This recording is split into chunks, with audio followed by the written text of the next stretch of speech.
Hello, everybody. How's everybody doing today on Monday? This is July 22nd, 2024. So, big news today that Joe Biden dropped out of the 2024 presidential race. I'm going to play you guys some clips, highlights, real quick.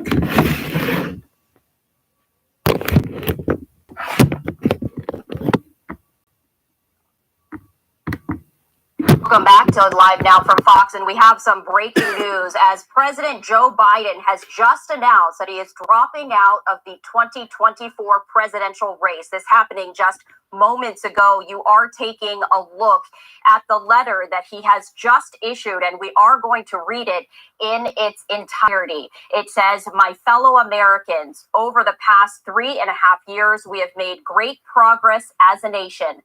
Today, America has the strongest economy in the world.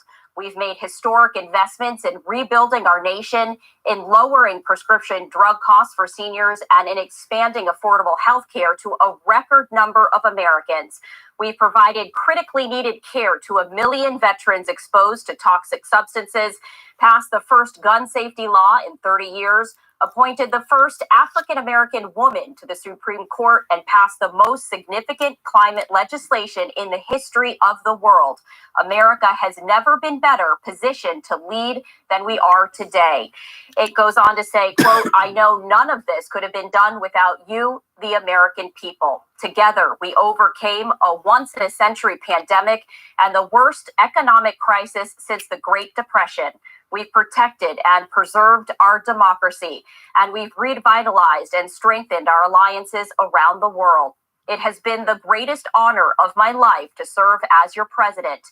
And while it had been my intention to seek re-election, I believe it is in the best interest of my party and the country for me to stand down and to focus solely on fulfilling my duties as president for the remainder of my term.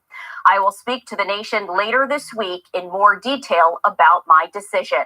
For now, let me express my deepest gratitude to all those who have worked so hard to see me reelected. I want to thank Vice President Kamala Harris for being an extraordinary partner in all this work. And let me express my heartfelt appreciation to the American people for the faith and trust you have placed in me. I believe today what I have always, that there is nothing America can't do when we do it together. We just have to remember we are the United States of America." The letter signed Joe Biden. So, I'm going to see if I can play you guys some more clips. So,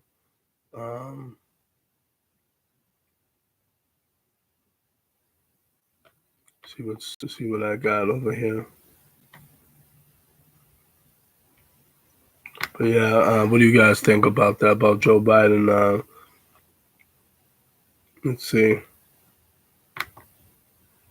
Something here.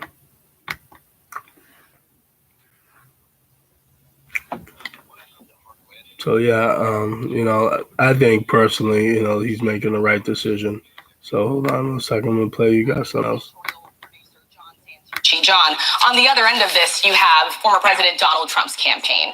The former president is just after surviving this attempted assassination on him, been back out on the campaign trail. And the Trump campaign has been notably a little bit more quiet on President Biden following this debate, a sign that maybe they really wanted to see him stay on the ballot in November. What more are we learning from the Trump campaign about how they're responding to this and also how they're preparing to now face off against Vice President Kamala Harris? Rachel, literally, as you were just introducing me, we just got a statement from former President Donald Trump. I'm going to read the entire thing, Rachel. It's posted to his Truth Social account. It reads, quote, "Crooked Joe Biden was not fit to run for president and is certainly not fit to serve and never was. He only attained the position of president by lies, fake news, and not leaving his basement. All those around him, including the doctors and the media, knew that he wasn't capable of being president, and he wasn't. And now look what he's done to our country with millions of people coming across our border, totally unchecked, unvetted, many from prisons, mental institutions, and number of terrorists." He goes on to say, "We will suffer greatly because of his presidency, but we will remedy the damage he has done very quickly." Trump goes on to end the statement, "Make America Great reiterate again, of course, the signature line, Rachel, as you know all too well. Listen, the Trump team in recent days, Rachel, you and I have been reporting this together, have actually backed off attacking President Biden because they see an easier path to beat Joe Biden. Now, all of which to say, as again, because you and I do this together, Rachel, we reported earlier today, our understanding at ABC News is that the Trump team had been building basically a just-in-case book to beat Kamala Harris. They've been doing research, some polling, and we know from our reporting, Rachel, that they've already looked at how they would, take some of the past statements of the vice president, now that, of course, Joe Biden's endorsed her, and start to build attack ads against her. The reality is that this is going to be a bit of uncharted waters for the Trump team because, again, for much of the last 3 years, they've been gearing up for Joe Biden. So it is going to have to be a quick pivot. They are going to have to start to spend more money, especially on ads, which, as you well know, Rachel, a big bulk of Donald Trump's campaign cash has been used really for his legal bills over the last year as he fended off the cases in New York, the federal cases by special counsel Jack Smith and the investigations brought by Fulton County District Attorney Bonnie Willis in the efforts to turn the election there. I do think the other thing that I'm hearing from my sources, and I know my colleague Catherine Folders and you were hearing it as well, Rachel, is that one of the things they're going to do is attack Kamala Harris on immigration. But seriously, though, this is a big shock to them as well. John Santucci, thank you. Okay, so you see this. Donald Trump is an existential threat. So you see this, right? You see what they're trying to do. This is why I say, it's going to get crazy. Like, who knows what's going to happen as far as, the Kamala Harris situation, you know what I mean? Because obviously she's a vice president. ABC's editorial producer, John. I'm just saying we'll see what happens as far as everything goes. But I don't know. We'll see what happens. Just want to see something real quick.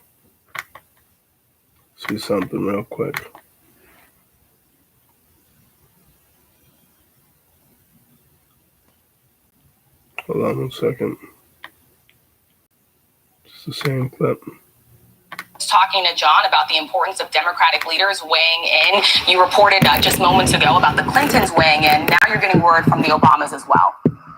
We are, Rachel, and this is a very lengthy statement from the office of Barack and Michelle Obama. I'm going to bear with me as I read through this in real time here. He praises his former vice president, saying Joe Biden has been one of America's most consequential presidents, as well as a dear friend and partner to me. Today, we've been reminded again that he's a patriot of the highest order. That lines up, of course, with so much of the praise that we have heard for Joe Biden and so much of the pressure that was put on him to step aside for the good of the country. The Obamas go on to mention that what they admire most about Joe Biden is his deep empathy and hard-earned resilience, his fundamental decency and belief that everyone counts. They tick through some of his many accomplishments while Biden has been in office during his first term.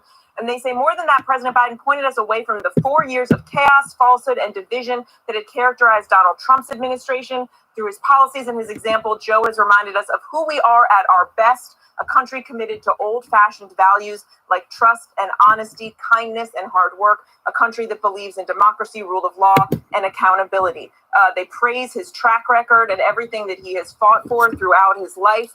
He also says that he knows Joe Biden has never backed down from a fight, and for him to look at the political landscape and decide that he should pass the torch to a new nominee is surely one of the toughest in his life. The Obama saying, but I know he wouldn't make this decision unless he believed it was right for America. It's a testament to Joe Biden's love of country and a historic example of a genuine public servant, once again putting the interests of the American people ahead of his own, that future generations of leaders will do well to follow.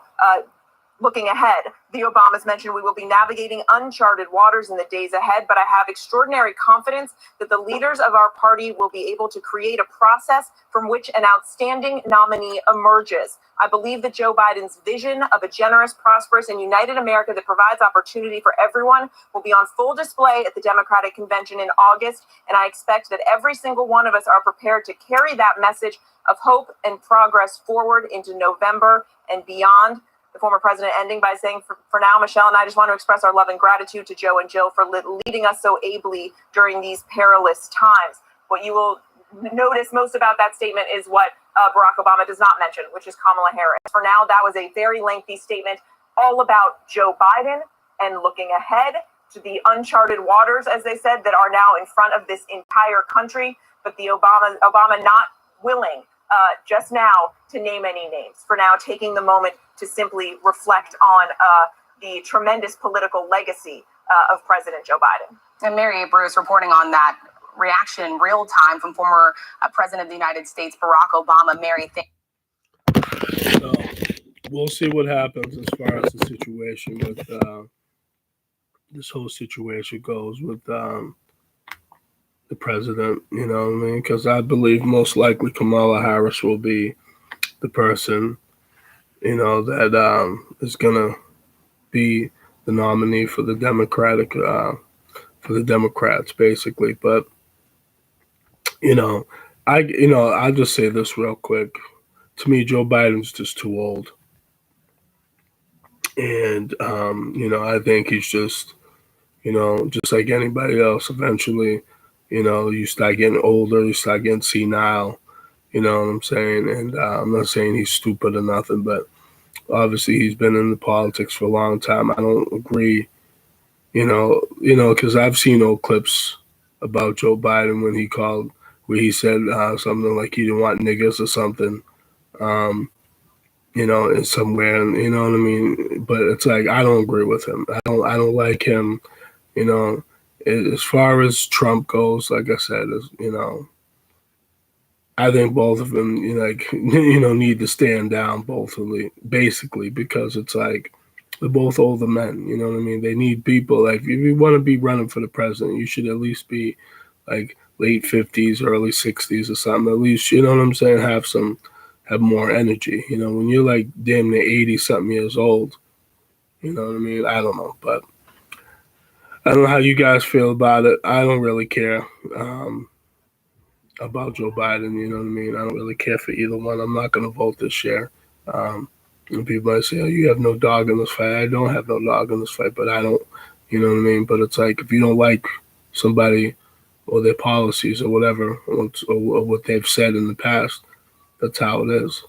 But feel free to check out more on my YouTube channel. Check out my first video. It's called Why Black People Settle for Less. But if you want to find me, type in my names, Russell Mills, RussellMills, May 22nd, 2017. Again, my first video is called Why Black People Settle for Less. Everybody take care. Have a great day. Be blessed. Peace.